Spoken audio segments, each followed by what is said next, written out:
इनके जितने मंत्री हैं वो सोफिया कुरैशी जी को क्या नहीं बोले, आतंकवादियों के बैन बोले, होती तो राहुल गांधी से बड़ा सरेंडर करने वाला नेता कोई है? लालू यादव चारा चोर को बचाने के लिए, लालू यादव से बड़ा सरेंडर करने वाला, पैर पकड़ने वाला, हाथ जोड़ने वाला लालू यादव बिहार की राजनीति का कलंक है, कोर है, पाप है। और बिहार की जनता ने, देश की जनता ने लालू यादव पाप है, अनाचार है, अत्याचार है, कदाचार है। लालू यादव रावण है, कंस है। खोखलाहट वो लोग रखे हैं जो मोदी जी के गोद में खेल रहे हैं। थोड़ा शर्म करिए प्रियंका कुशवाहा, आप किसकी गोदी में बैठती है ये बताइए ना।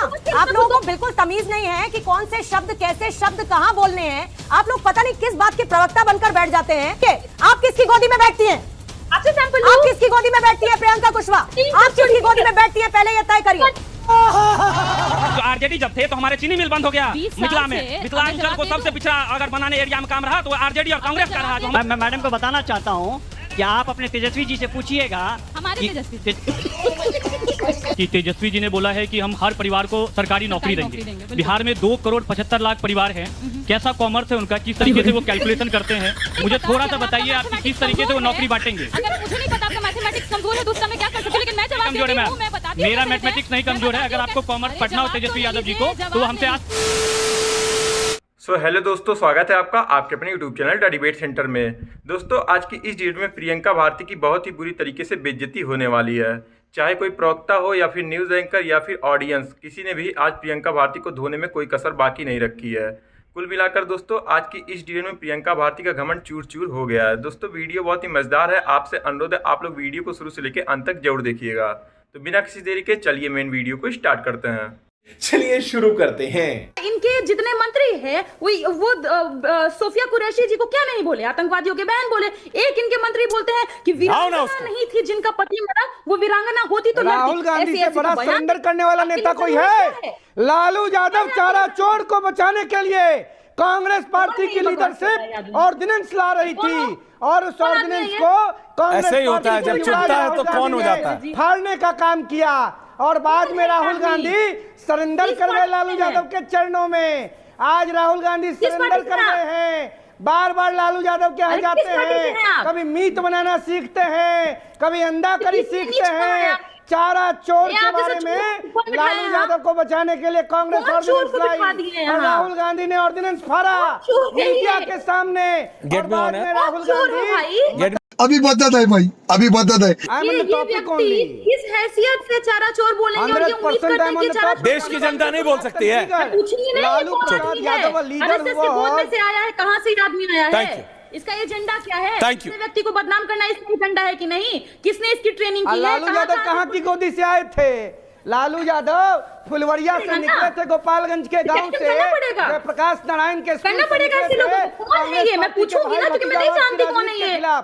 और लालू यादव कांग्रेस के चरण में जाके लेट गए। क्या बात करती हैं आप? लालू यादव को बिहार की जनता माफ करेगी क्या? मुद्दे पर आके बात कीजिए, मुद्दे पर आइए। राष्ट्रीय जनता दल, कांग्रेस पार्टी, समाजवादी पार्टी लगातार देश के प्रधानमंत्री माननीय नरेंद्र मोदी जी के नेतृत्व में भारतीय सेना के शौर्य और पराक्रम पर सवाल उठा रही है। देश की जनता नहीं मानेगी, नहीं मानेगी, नहीं मानेगी। क्या बात करते हैं आप लोग? लालू यादव से बड़ा सरेंडर करने वाला, पैर पकड़ने वाला, हाथ जोड़ने वाला, जिस राहुल गांधी ने सारी ऑर्डिनेंस फाड़ दिया। लालू यादव लगे सावन के महीना में मीट बनाना सिखाने। आज चलिए आप राहुल गांधी के बारे में और लालू यादव के बारे में बताने। क्या बात है सर, क्या बात है सर। लालू यादव बिहार की राजनीति का कलंक है, कोर है, पाप है। और बिहार की जनता ने, देश की जनता ने लालू यादव को, समाजवादी पार्टी को, आरजेडी को, कांग्रेस को पदच्युत करने का निश्चय लिया है। लालू यादव पाप है, अनाचार है, अत्याचार है, कदाचार है। लालू यादव रावण है, कंस है। जब जहां जहां पर आपकी सरकार बनती है या आपके गठबंधन की सरकार बनती है, वहां पर चुनाव आयोग बहुत अच्छे से चुनाव कंडक्ट कराता है। लेकिन जहां पर आपको हार का अंदेशा होने लगता है, वहां पर ईवीएम दोषी हो जाती है, वहां पर चुनाव आयोग ट्रांसपेरेंट नहीं रहता है, चुनाव आयोग की 100 खामियां। अच्छा बताइए, जयराम रमेश देने वाले हैं क्या उन 150 कलेक्टर्स के सबूत जिनको अमित शाह ने फोन किया? देने वाले हैं क्या वो? आप मुझसे नाम पूछ रही हैं? किनको? नहीं, मैं आपसे ये पूछ रही हूँ कि क्या वो इसके सबूत देने वाले हैं? मैं बताती हूँ पूर्णिमा मिश्रा जी, अगर वो सबूत दे देंगे तो देश को एक और लोया मिल जाएगा। हम नहीं चाहते हैं कि कोई भी हमारा डीएम अगला लोया बन जाए इस देश में, इसलिए जहां पे जानकारी पहुंचानी है वहां पहुंचाएंगे, आपको नहीं देंगे। अच्छा, आप हमको, अरे जहां देना है वहां दे दीजिए, मना किया, हम तो मांग भी नहीं रहे, हम तो मांग भी नहीं रहे, लेकिन जहां देना है वहां तो दे दीजिए। डेडलाइन खत्म होने वाली है, 50 मिनट भी नहीं बचे। देश को दूसरा लोया नहीं देंगे हम। अच्छा, अरे मैं कह रही हूँ 50 मिनट भी नहीं बचे, देना है तो जहां देना है वहां दे आए ना। 50 मिनट नहीं बचे हैं या 2 मिनट नहीं बचे, चर्चा इस पे मत कीजिए इधर। अरे मैं इस पर चर्चा कर रही हूँ प्रियंका कुशवाहा कि हर बात पर आपको लगता है कि चुनाव आयोग दोषी है। अरे आपको अपनी मेहनत पर यकीन है ना, आपने जो किया उस पर यकीन है ना। अभी भी आप कह रहे हैं 295 प्लस आप जा रहे हैं ना, तो फिर ये संदेह पैदा करने की क्या वजह है? एक नैरेटिव, पहले आपका चुनावों में कोई नैरेटिव नहीं चला, फिर उसके बाद अब आप एक नया नैरेटिव ठीक नतीजों से एक दिन पहले लेकर आ गई हैं। कौन सा नैरेटिव? लो, कौन सा नैरेटिव पूजा जी? आपको नहीं पता? मेरा नाम पूजा नहीं है अमृता जी, अमृता जी मेरा नाम पूजा नहीं है, आप प्रियंका हैं, मैं पूर्णिमा हूं, और मैं उस नैरेटिव की बात कर रही हूं जो लगातार 2 दिन से आपके नेता फैला रहे हैं, जो लगातार 2 दिन से चुनाव आयोग पर आप लोग सवाल खड़े कर रहे हैं। अचानक से आपकी घबराहट और बौखलाहट इतनी तेजी के साथ बिफरने क्यों लगी है? बौखलाहट वो लोग रखे हैं जो मोदी जी के गोद में खेल रहे हैं।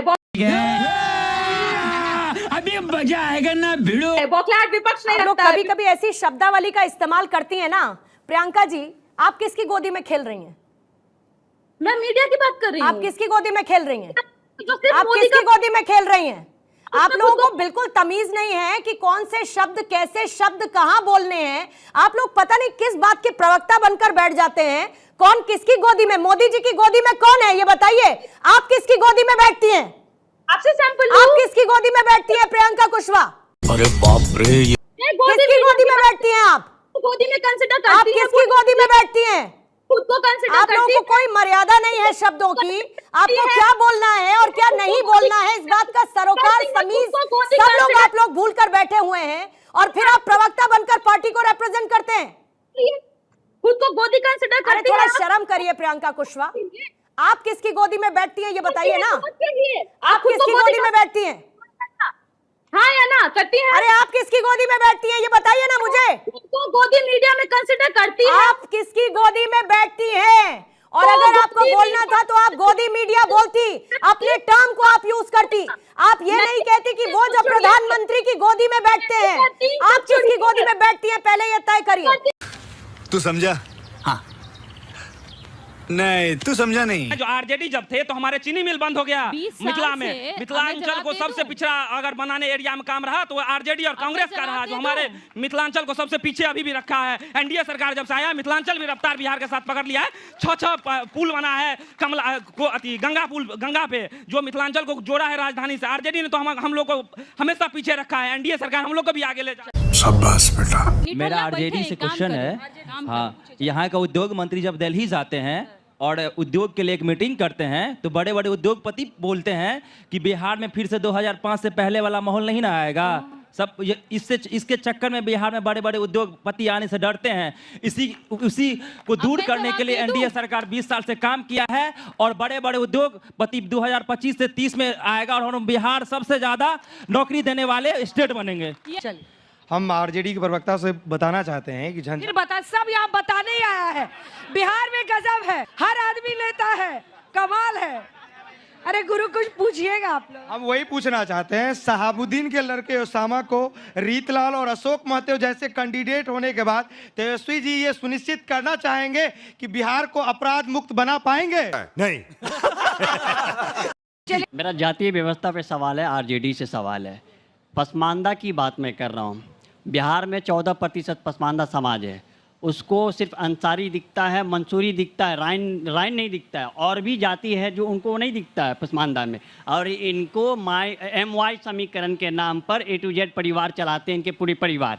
तो पसमानदा समाज को इनके आप भी अति पिछड़ा समाज से आते हैं, हम भी अति पिछड़ा समाज से आते हैं। क्या किया आपने अति पिछड़ा समाज के लिए? मुस्लिम्स में भी जो पसमानदा समाज है उसके लिए क्या किया आपने? उसको आप दरकिनार करते हैं, ये उनका आरोप है। देखिए, सबसे पहली बार जब मुंगेरी लाल कमीशन आया था, अति पिछड़ा को जो आरक्षण मिला था उसको बढ़ाने बढ़ाने वाले दूसरी बार कौन थे? लालू जी ने बढ़ाया, फिर राबड़ी जी ने बढ़ाया और फिर तेजस्वी जी ने बढ़ाया। वो अलग बात है कि इन दोनों महोदय ने, महाशय ने रोक दिया उस बढ़े हुए आरक्षण को, 9वीं अनुसूची में शामिल नहीं होने दिया। अब राइन की मैं बात करना चाहती हूं। मैं बताना चाहता हूँ, अभी बहुत अच्छा जिक्र आया है, अभी बहुत अच्छा जिक्र आया है जननायक कर्पूरी ठाकुर जी का, जननायक कर्पूरी ठाकुर जी का बहुत अच्छा जिक्र आया है।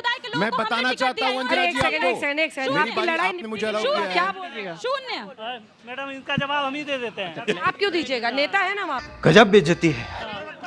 मैं मैडम को बताना चाहता हूँ कि आप अपने तेजस्वी जी से पूछिएगा, हमारे तेजस्वी जी से पूछिएगा कि पसमानदा समाज के नाम पर पटना में एक कार्यक्रम हुआ था, उस कार्यक्रम में क्या बोल के आए हुए थे कि हम हर समाज को देंगे, अति पिछड़ा समाज को भी भागीदारी देंगे। अंसारी और मंसूरी समाज को देते हैं और समाज को कहाँ देते हैं? हो गया, अब उन्होंने जवाब दे दिया। गुरुप्रकाश जी जवाब दीजिए। नहीं गुरुप्रकाश ऐसा है ठीक है, आगे बढ़े मैम प्लीज।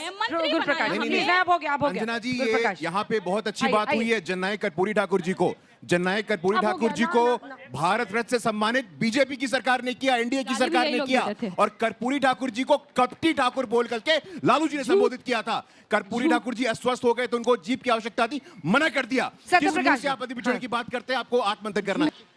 आप जो है हिंदुओं को जाति में बांट करके अगर आप पिछड़ा करके सत्ता में आए, लेकिन जो है हम जैसे यादवों को, सारे यादवों को अपने पार्टी से निकाल करके सिर्फ लालू प्रसाद, राबड़ी देवी, तेजस्वी यादव कब तक सत्ता में रहेगा? आखिर हम पिछड़ों को, आखिर चमार को, डोम को, साफी को, मुसहर को, सारे हरिजनों को और दूसरे यादवों को कब मौका मिलेगा? आप सारे यादवों को पार्टी से क्यों निकाल रहे हैं? पहली बात, मुझे अपने घर जाना है, मुझे घर जाना है। मेरा सवाल आरजेडी के प्रवक्ता प्रियंका जी से है कि तेजस्वी जी ने बोला है कि हम हर परिवार को सरकारी नौकरी देंगे।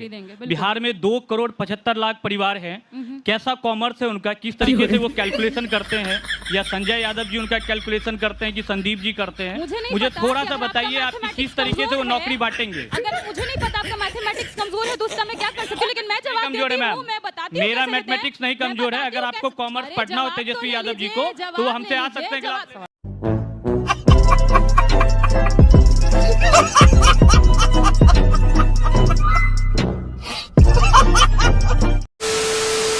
तो दोस्तों वीडियो में बस इतना ही था। उम्मीद है दोस्तों वीडियो आपको पसंद आई होगी। अगर दोस्तों आप लोग को ये वीडियो पसंद आई है तो वीडियो को लाइक करके चैनल को जरूर सब्सक्राइब कर लीजिए, और इस डिबेट के बारे में आपकी क्या राय है हमें कमेंट करके जरूर बताइए। तो मिलते हैं दोस्तों आपसे एक और नए धमाकेदार डिबेट वीडियो के साथ। तब तक के लिए आप अपना और अपने पूरे परिवार का ख्याल रखिए। जय हिंद, जय भारत।